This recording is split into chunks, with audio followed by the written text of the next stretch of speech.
seorang koruptor sebagai pertanggungjawaban moral. Saya mau minta klarifikasi, ini tanggung jawab siapa? Bapak malu nggak sih? Apakah saya dengar permintaan maaf yang benar? Putusan MK itu adalah putusan kaum tiran yang ingin memaksakan pelanggengan kekuasaan tadi. Apa? Mundur. Yang menentukan jabatan milik Allah, Tuhan Yang Maha Kuasa. Ya. Anwar Usman menolak mundur.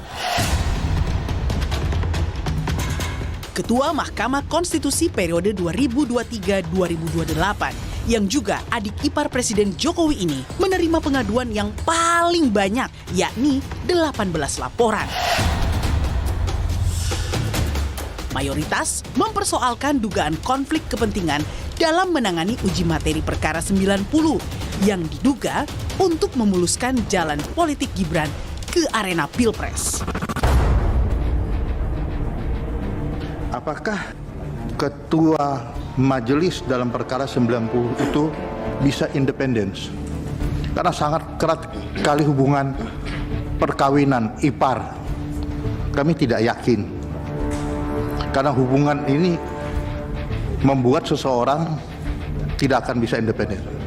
Sehingga dalam pengambilan putusan ada dugaan kuat dipengaruhi oleh Bapak Jokowi. Mahkamah Konstitusi menjadi seakan-akan lumpuh, tidak berdaya. Karena apa? Karena diisi oleh aktor-aktor politik yang menjelma di dalam hakim konstitusi. Saya sangat berharap tidak pernah lagi abusive judicial review. Karena abusive judicial review ini merupakan salah satu refleksi dari bagaimana rezim kekuasaan itu mencengkram Mahkamah Konstitusi untuk memperluas dan memperkuat kekuasaannya. Tak cukup dilaporkan belasan guru besar ketatanegaraan dan sejumlah praktisi hukum, buntut dari putusan MK pun mendorong anggota DPR dari fraksi PDI Perjuangan Masinton Pasaribu mengusulkan hak angket pada lembaga yang terbentuk dari hasil reformasi itu. Reformasi 98 jelas memandatkan bagaimana konstitusi harus diamandemen Undang-Undang Dasar itu. Masa jabatan presiden harus dibatasi. Putusan MK bukan lagi berdasar dan berlandas atas kepentingan konstitusi. Putusan MK itu lebih pada putusan kaum tirani, dan kita harus sadarkan bahwa konstitusi kita sedang diinjak-injak. Namun pada hari ini rumah Jokowi dikecewakan sama si anak Jokowi yang namanya Gibran. Pada detik ini kita sudah tidak pakai nama rumah Jokowi. Rasa marah dan kecewa atas sikap politik Jokowi dan keluarganya tak hanya diekspresikan oleh para relawan pendukung Jokowi.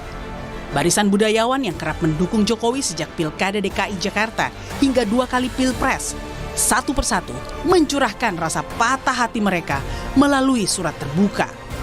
Mulai dari seniman Butet Kertarejasa hingga surat terbuka budayawan Gunawan Muhammad yang mengaku terhenyak, kecewa, dan sedih pasca putusan MK. Saya sedih melihat itu semua. Demokrasi dimulai dengan sangka baik.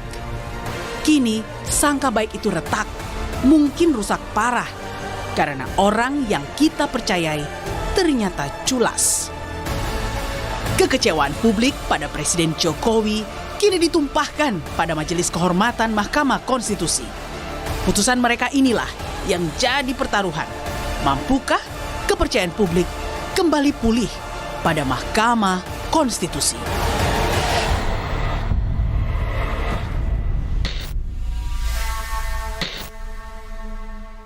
Saya sudah bersama seorang budayawan, sastrawan, yang juga pendiri majalah Tempo, Bapak Gunawan Muhammad.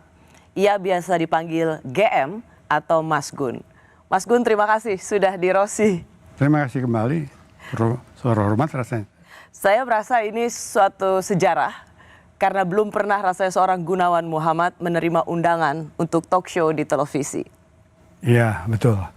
Jadi kehormatan sekali saya bisa membujuk seorang Gunawan Muhammad untuk hadir di program televisi. Mas Gun, apa kabar? Baik, ya.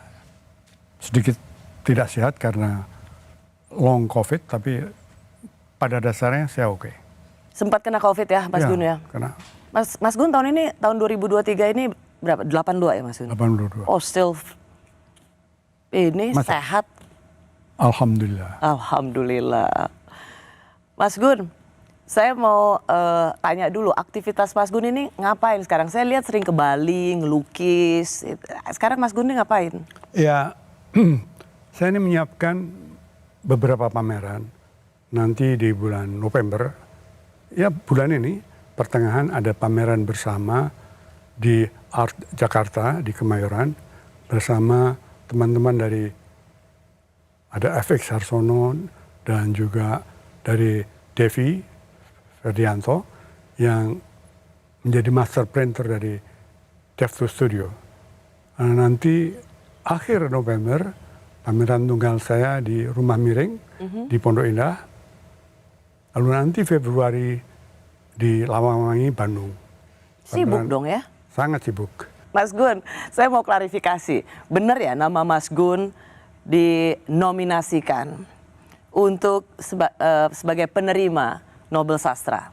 Itu saya baca dan saya dengar, tapi saya kok nggak begitu yakin bahwa itu akan terjadi. Kenapa Mas?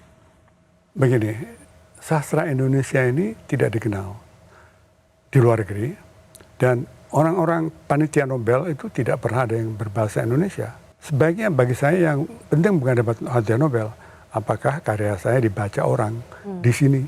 Saya selalu ingat kata-kata Mas Gun, penghargaan itu bukan untuk karya akhir seorang penulis, tetapi teruslah berkarya dan menulis, itulah esensi penghargaan untuk seorang sastrawan. Ya. Jadi Mas Gun langsung ramai karena ada tulisan Mas Gun, saya dulu memilih Jokowi dan bekerja agar dia menang. Tapi kini saya merasa dibodohi. Dan seterusnya, dan seterusnya. Tadinya saya mau pasif, hanya melukis dan menulis atau golput. Tapi yang dipertaruhkan di Pilpres 2024 begitu besar. Sebuah tanah air, nilai-nilai kebajikan, dan lain sebagainya. Mudah-mudahan teman-teman bersama saya. Tapi kemudian Mas Gun juga menulis, ini bukan tulisan Mas Gun. Saya mau klarifikasi, sebenarnya pesan ini memang secara esensi pesan Mas Gun? Ya, itu kata-kata saya ditulis oleh teman lain dan dikirim tidak lengkap. Jadi saya tulis lagi, lalu yang kemudian lebih tersiar, lebih panjang kan. Apa yang membuat Mas Gun merasa bahwa sekarang saya merasa dibodohi? Ya, banyak. Sebetulnya teman lain lebih banyak lagi. Tapi saya terakhir adalah mengenai ketika saya kan sangat gembira bahwa Pak Jokowi tidak mencalonkan term ketiga. Sebab itu yang juga dipilih oleh George Washington sehingga namanya harum dan sistem politik di Amerika menjadi terawat. Tapi ternyata Pak Jokowi menghendaki itu, dan yang sekarang dilakukan dengan membawa Gibran ke calon wakil presiden adalah bagian dari desain untuk memperpanjang kekuasaannya. Saya tidak mengatakan bahwa itu dinasti, enggak, saya tidak berpendapat begitu. Tapi saya berpendapat bahwa dia akan memperpanjang kekuasaannya dengan by proxy. Jadi yang jadi presiden Prabowo, dan di situ ada Gibran yang dia kendalikan. Nah, kemudian problemnya adalah pertanggungan jawab konstitusinya gimana. Lagi pula sebagus-bagusnya seorang presiden, tentu ada pekerjaan yang tidak selesai. Dan itu biarkan orang lain yang mengerjakan. Biarkan orang lain yang mengerjakan. Ya. Mengapa regenerasi yang diturunkan kepada putranya, yaitu Gibran, tidak diapresiasi oleh Mas Gun? Karena tidak dari bawah. Kan bagusnya Jokowi dari bawah. dilatih dulu di dalam pengalaman yang luas. Seandainya Gibran mula-mula masuk ke dalam jadi gubernur, jadi menteri atau jadi suatu wilayah yang lebih luas, lalu diuji dalam pertarungan konflik politik dan lulus, itu akan lebih bagus. Tapi keras kata-kata Mas Gun, dan kini saya merasa dibodohi. Ya, keras dan tidak itu relatif. Tapi saya merasa kecewa dan saya agak sedih. Mungkin lebih banyak sedih daripada tidak. Melihat apa yang dilakukan Presiden Jokowi, Ya kan, yang Anda dukung dulu? Ya. Karena kan saya ingin Indonesia ini punya tauladan ya, dari semua presiden yang ada. Supaya presiden yang turun itu tetap dikenang dengan baik. Kita sudah melihat Bung Karno tidak dikenang dengan baik kecuali para pendukungnya, Soeharto apalagi. Sebetulnya Gus Dur juga, tapi kan dia terlalu pendek, juga Habibie, Megawati. Tapi yang berprestasi seperti Jokowi dan mempunyai moral, kelebihan moral dengan rela melihat kekuasaan bukan milik dia, itu akan merupakan contoh tauladan moral, tauladan yang bagus bagi sejarah kepemimpinan di Indonesia. Mas Gun, saya akan masuk lagi ke bagian berikutnya. Karena apa yang Mas Gun katakan ini kemudian dicibir. Seorang Gunawan Muhammad dulu puja-puji pada Presiden Jokowi, sekarang kini mengkritik keras. Kok baru sekarang? Kami kembali saat lagi.